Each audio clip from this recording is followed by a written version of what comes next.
Maju lagi. Ayo lebih dekat, lebih dekat. Lebih dekat. Ayo.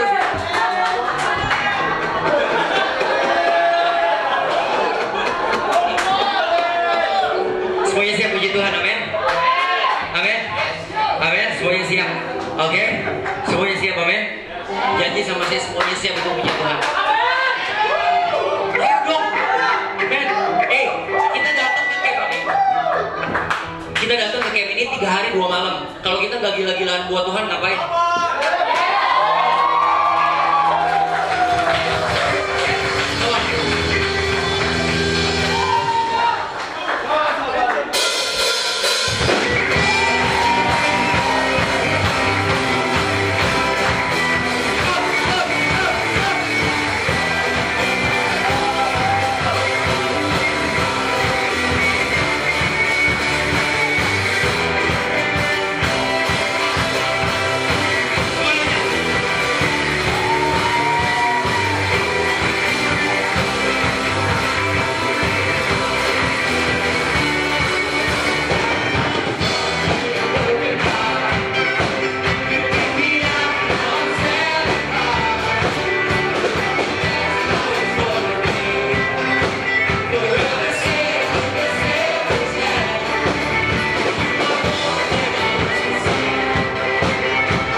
Ini ada di Lukas 19 ayat 40. Kalian boleh buka sekarang kalau punya HP. Buka Lukas 19 ayat 40.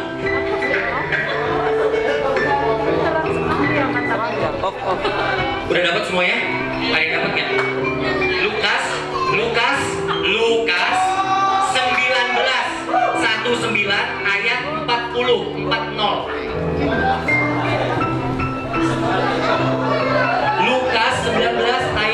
Oke, di situ ditulis, ini aku bacain ya, ini aku bacain. Jawabnya, aku berkata kepadamu, jika mereka ini diam, maka batu ini akan berteriak. Ngerti gak? Ngerti gak? Jadi kalau kalian diam, kalian kalah sama batu. Iya, Tuhan kita Yesus gak gila hormat, tapi dia bisa nyuruh batu buat nyembah dia kalau kita semua ini diam. Aku gak mau kalah dari batu. Aku gak mau kalah dari batu. Aku gak mau kalah dari batu. Aku gak mau kalah dari batu. Aku gak mau kalah dari batu. Aku gak tahu kalian mau kalah gak dari batu? Oke, kita mau dibaca lebih gila-gila lagi, amin.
GPdI Melbourne Camp, One God, One Faith, One Family.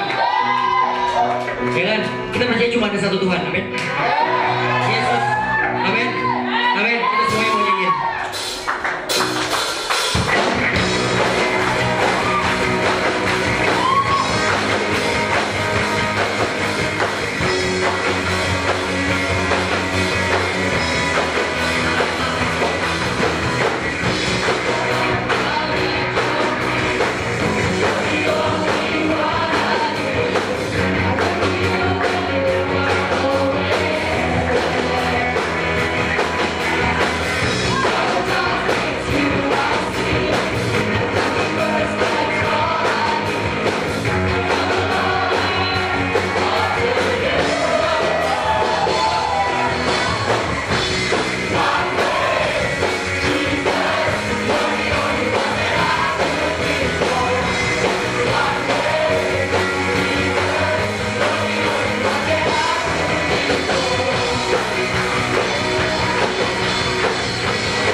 hadir di tempat ini. Melalui pelayanmu ya Tuhan Yesus, Engkau akan menyampaikan apapun yang ingin Kau sampaikan di tempat ini ya Tuhan Yesus. Kami berdoa ya Bapa, Kau pakai ya Tuhan Yesus Tante Rose nanti akan menyampaikan firman-Mu ya Bapa. Biarlah apapun yang disampaikan boleh datang dari hatimu ya Bapa, dan boleh menjadi rema di dalam kehidupan kami Tuhan Yesus. Boleh berbicara di dalam setiap pribadi kami ya Bapa.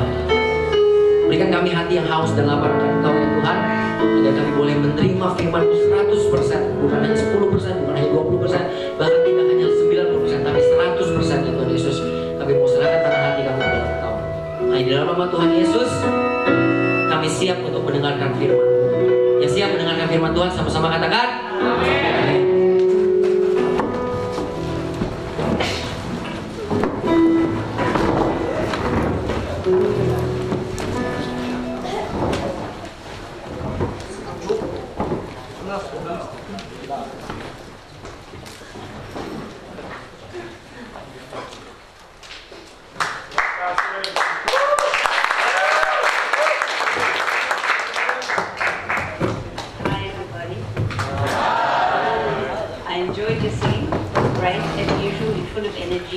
I've lost all my energy, got old now. But I suppose you all know me, I'm Max's wife. I'm a nurse, I'm not a pastor, so you're not going to get great things from me, because if you ask Max, I hate preaching. I'm scared, I don't like it. He makes me do it, I feel nervous, I feel anxious, I don't sleep for many nights before, I forget things. I'm a nurse, I care for people, I don't preach to people. Anyway, we're going to give it a go tonight. But I just want to say, our God is wonderful. And He has a purpose for us. And He does things that you can't question. For example, today, 6:30, I took Sam, who's a nurse, my son, he's a nurse now. I took him to work. And then I went to DY, which is probably about an hour from our house, to do a seminar on veterans, you know, people in the war who've come back to Australia and who suffer stress disorders, and they find it very hard to settle back into life. It was a very interesting morning, and then I rushed home and I had Max saying, "Where are you? Where are you? You're going to be late." Anyway, I got home, we went to the airport, booked into the airport, and well, we parked the car and we ran like crazy. Went to the airport, both dying to go to the toilet because we're old and our bladders aren't very good anymore. We stood there and she said, "There's only one seat on the aeroplane." And you know, instead of us getting really cranky and saying, "One seat on the aeroplane, what are you talking about? I have to go to Melbourne." And we said, I thought, yeah, okay. And she said, "But look, what we'll do is we'll put you on another aeroplane and we'll give you a $400 voucher." And I think, oh, okay, when we're going to get to Melbourne? They said, okay, but what was it, 6 o'clock, I think. Oh, okay, happy with that. So we didn't fight with her, we got $400, we walked into the airport, and then I thought, where's my phone? I can't find my phone anywhere. I left my phone in the car, so I said to him, better go and get my phone. So he walks back, but of course he's old now, he's forgotten where he parked the car. He's all, get in the car, got him out, gave him instructions, he found my phone, I got home and I sorted it out. And then we were sitting in the aeroplane waiting to go, and then they called two men's names and they said that they had to go off the aeroplane. And then the captain came back afterwards and said that they found their luggage, that they'd been taken off the plane and their luggage that's on the plane was also going, and we're going to be delayed 15 minutes. And I thought, oh wow, are we ever going to get to Melbourne? And am I ever going to give this talk tonight?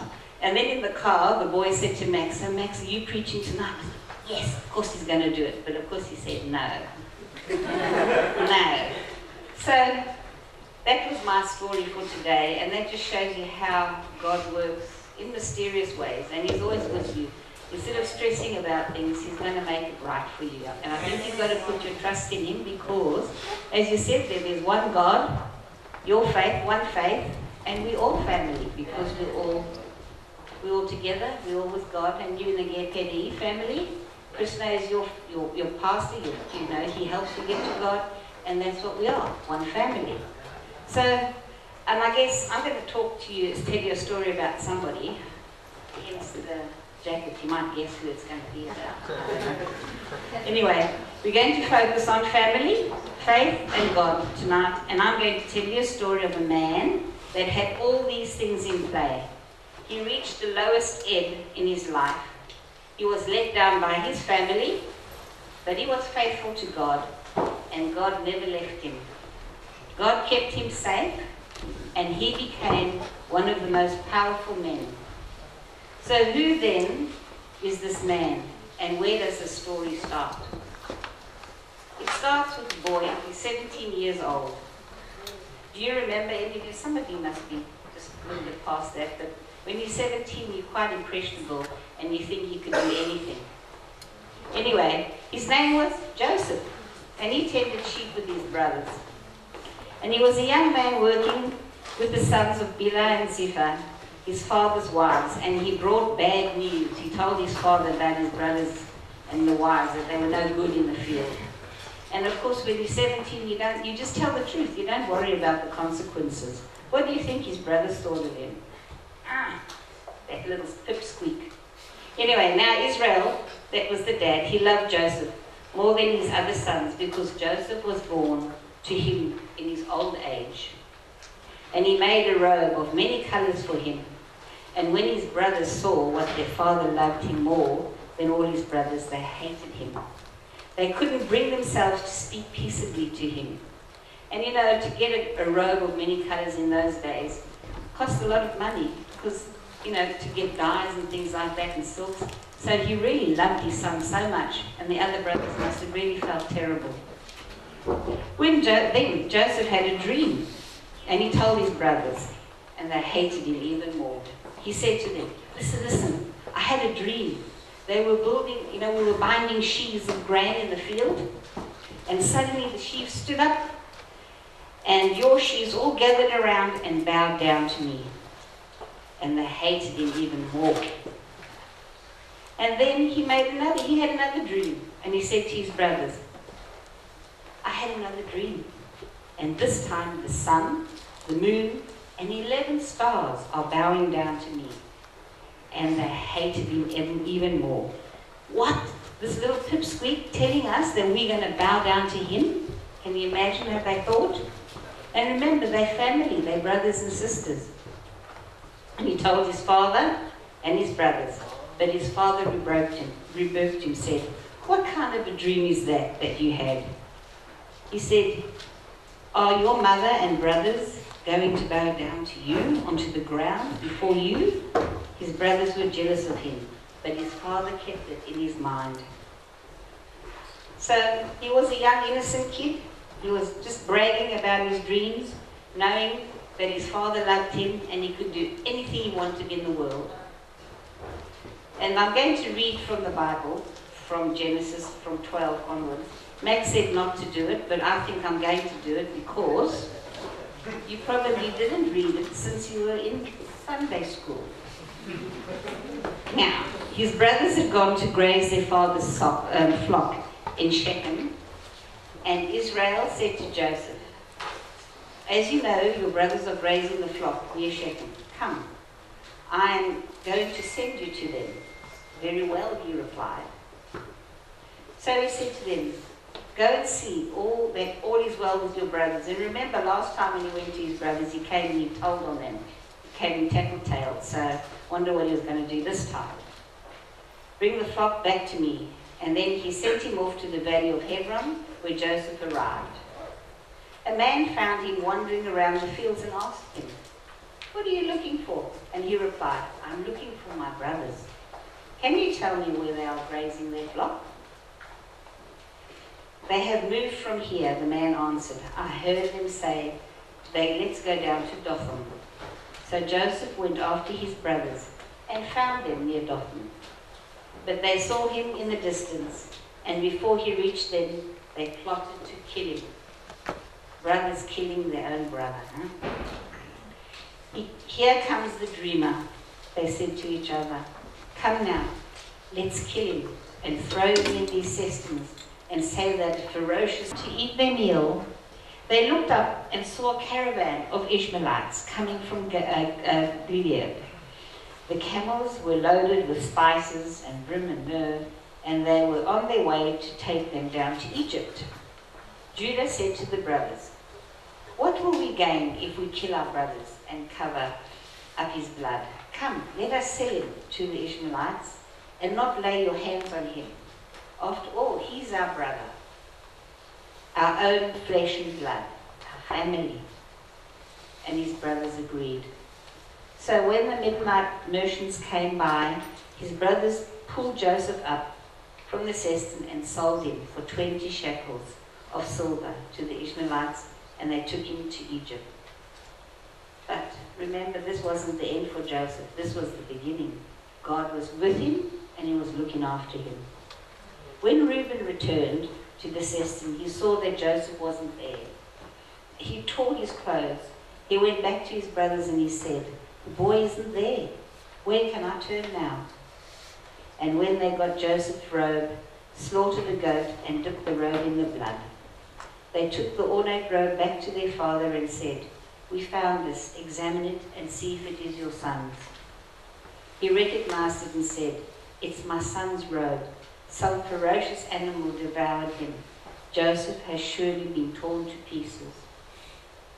Then Jacob tore his clothes and he put on sackcloth and he mourned his son for many days, as Max is mourning his son every day. All his sons and daughters come to comfort him, but he refused to be comforted. "No," he said, "I will continue to mourn until I join my son in the grave." So his father wept for him. Meanwhile, the Midianites took Joseph to Egypt, to Potiphar, one of the Pharaoh's officials, the captain of the guards. So I'll tell you, our battles. At some point in time, we've all felt like no matter what we did, things would turn out bad, isn't it? There's many times we felt like that. We've all been so far down there that nothing can bring us up. I'm sure you've often said to yourself, no matter what I do, things will never change. This battle I am in will never get any better.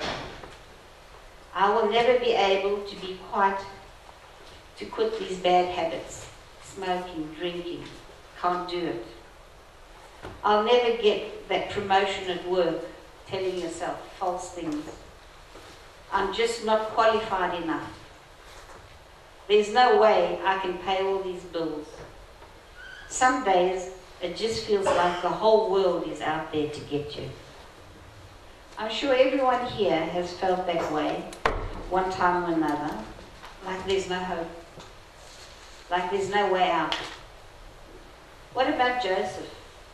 I'm sure that is the way Joseph was feeling when he was thrown down that pit, a feeling of utter devastation. God, where are you?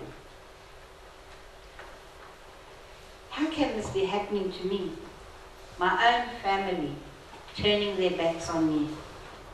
There's no way God can get me out of this mess.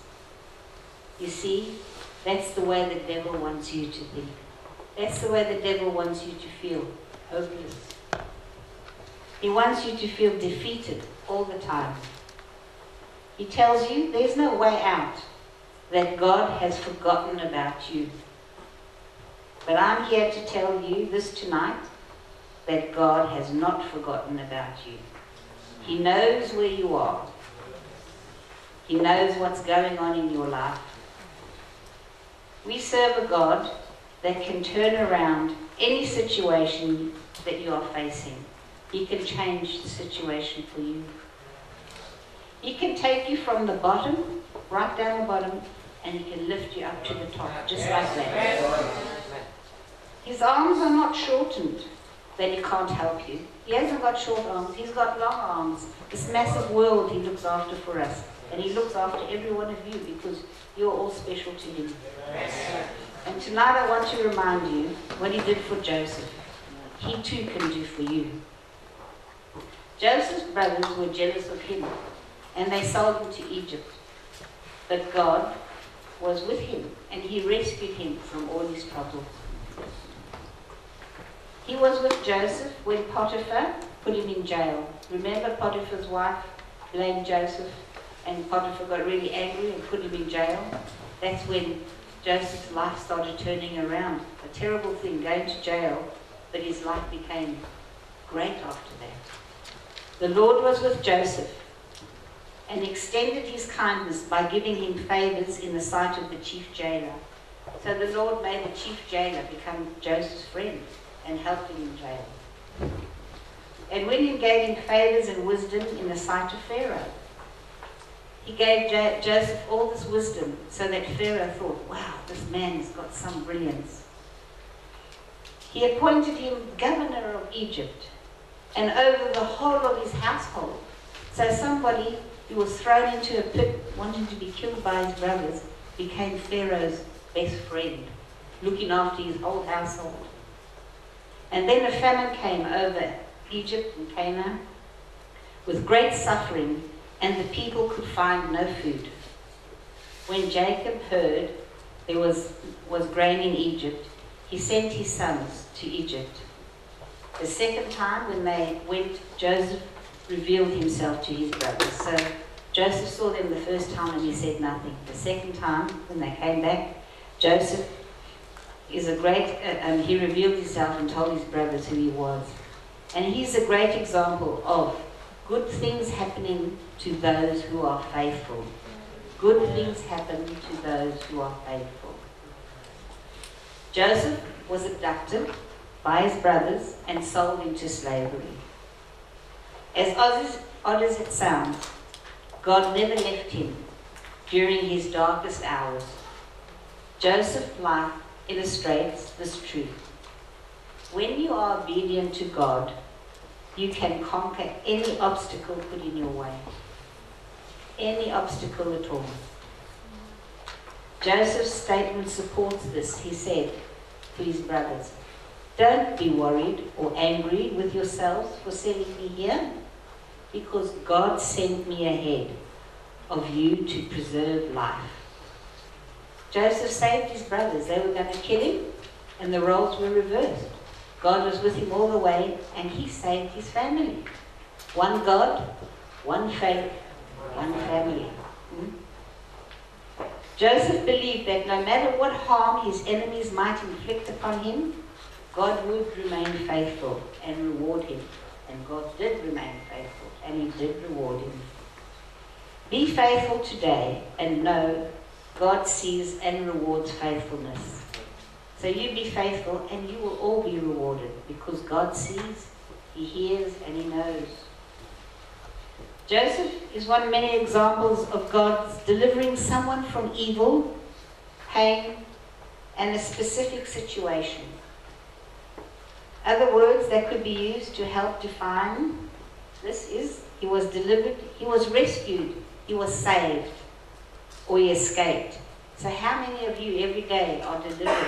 Are you rescued? Are you saved? Because you are. God's power to deliver can give you hope every single day. Every day God's power can give you hope. Make you want to wake up and live the day and share it with your family. In Jeremiah 29 verse 11 it states, if I know the plans that I have for you, declares the Lord, plans for welfare and not calamity, to give you a future and hope. See? So God, those words tell us that God has a plan for us. Whatever we do, God plans for us. As He planned for us today, we got here. We need to have faith and hope, because God never fails. When He promises, He always fulfills it. So whatever God has promised you, He will fulfill. And remember, often when you have bad things in your life and you pray to God and you say to God, God, I'm going to do this, and I promise I'm going to do this, and then you forget about it. It's hurtful to God. And I think if you make a promise to God, He keeps His promises. You've got to keep yours. And you can ask Max. I love coffee. I am a massive coffee drinker. I have 4 coffees a day. I love coffee. I just love the smell of it. But my son, Patrick, got sick recently. And very sick. He's very skinny and he can't work. And I prayed to God and I said, God, please, I'm going to give up coffee. I'll never have another coffee in my life, just make him better. Get something happen. And I tell you, so many times I want to break that promise when I smell that coffee, and then I think, no, I promised God I wouldn't do it. So when you make a promise, just keep your promise with God, because he keeps his promises to you. So, Jesus taught his followers to pray, using the words like, do not bring us into temptation, but deliver us. Deliver us from the evil one, the devil that tempts you all the time. That's an area in your life from which you need to be rescued. There is an area, a lot of us need rescuing at some time, and there's always somebody around who will help you and rescue you. And in the church, I think you go to Pastor Chris now, because he's the one who always gives you encouraging words and help you, because he's your family, he's part of your family, and he knows God, and he knows how God works. So, if you're in trouble, and you're fighting with somebody, or you're sick, or you're having problems at work, or you have a problem that you can't solve, and it's worrying you, what do? Well, I'm come to the end here. I'm telling you tonight, have faith in the Lord. Ask him for help. He hears you and he will respond. Ask God to deliver you. He's done it to millions of people many times, over and over and over. He has all the power in the world to do for you. So, all you need to do is ask him, because remember, you've got to be faithful. One God, one faith, and one family. Thank you.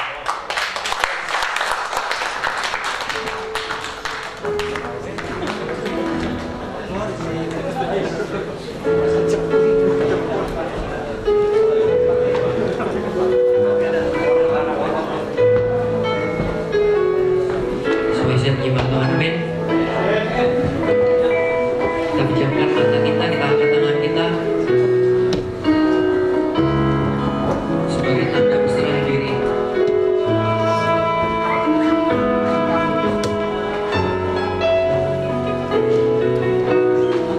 kasih Tuhan.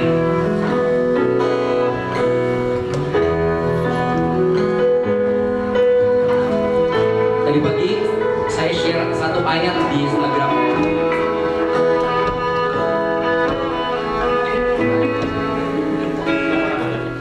Ini ada di 2 Timothy chapter 2 verse 13. Ini isinya. If we are unfaithful, he remains faithful, for he cannot deny who he is. Di saat kita nggak setia, tadi kan Tante Ros bilang, tetap setia sama Tuhan, tetap setia sama Tuhan. Tapi kita semua ini adalah manusia, kan?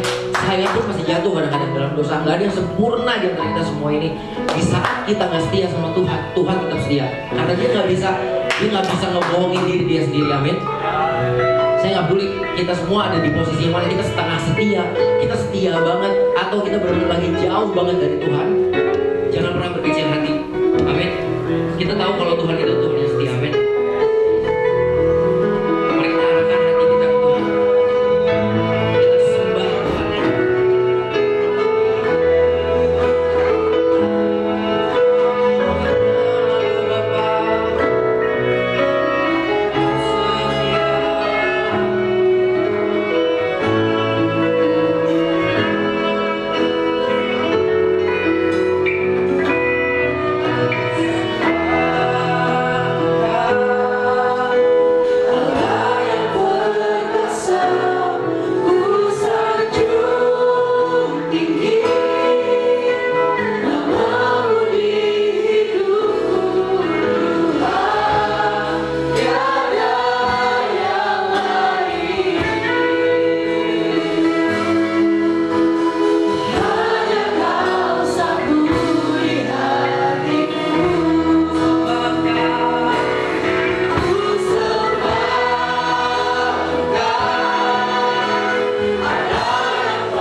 memberikan persembahan di hadapan Tuhan dan kita berdoa.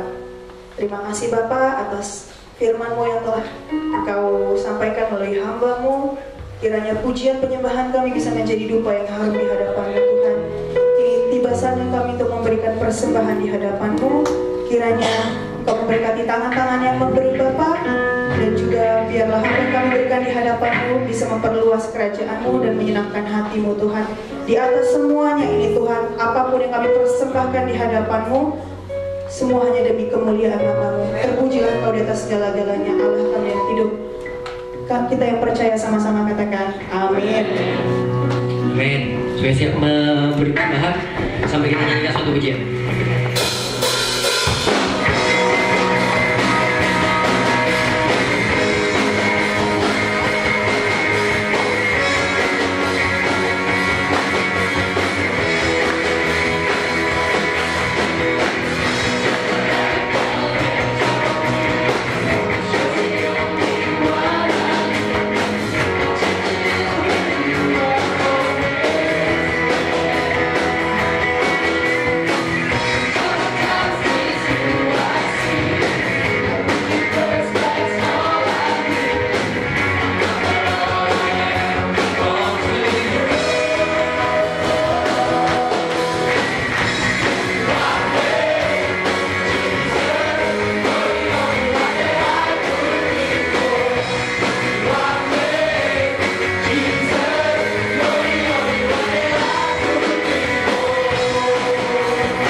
berdiri ya. Kita akan akhiri ibadah malam hari ini karena sudah mulai malam.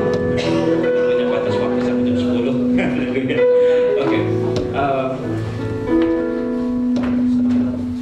How great our God. Nanti saya minta Omeng tutup di dalam doa perkataan sekarang ibadah malam hari ini. How great.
Dari ibadah malam hari ini, hati kami melimpah dengan ucapan syukur.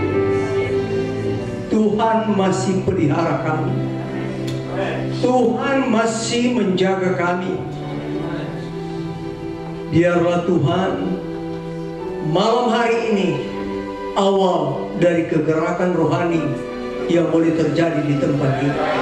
Kami minta kuasa Roh Kudus berturun supaya besok ada acara akbar yang besar di mana Roh-Mu akan turun menguasai tempat ibadah.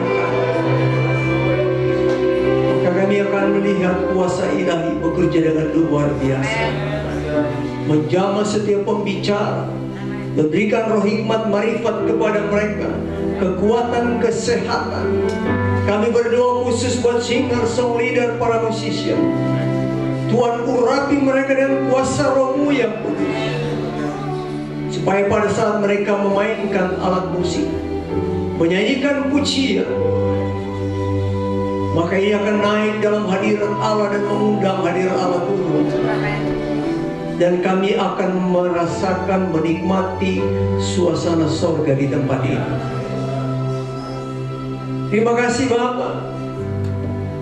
Sebentar kami akan kembali ke tempat kami masing-masing. Biarlah Tuhan menjaga malam hari ini, sehingga kami dapat istirahat tidur dengan nyenyak, bangun dengan tubuh yang sehat yang Tuhan berikan kepada kami, di mana kami pakai untuk memuliakan nama Tuhan. Terima kasih Bapa, dan terimalah berkat anugerah yang datang dari Allah Bapa kami, kasih, cinta, dan rahmat dari Tuhan kami Yesus Kristus, dalam pimpinan, tuntunan, penyertaan Allah Roh Kudus yang tetap setia menyertai kami sampai selama-lamanya. Di dalam berkat nama Tuhan Yesus kami berdoa. Semua yang percaya katakan haleluya.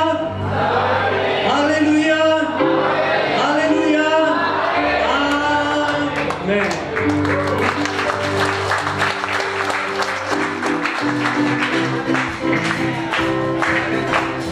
Oke, besok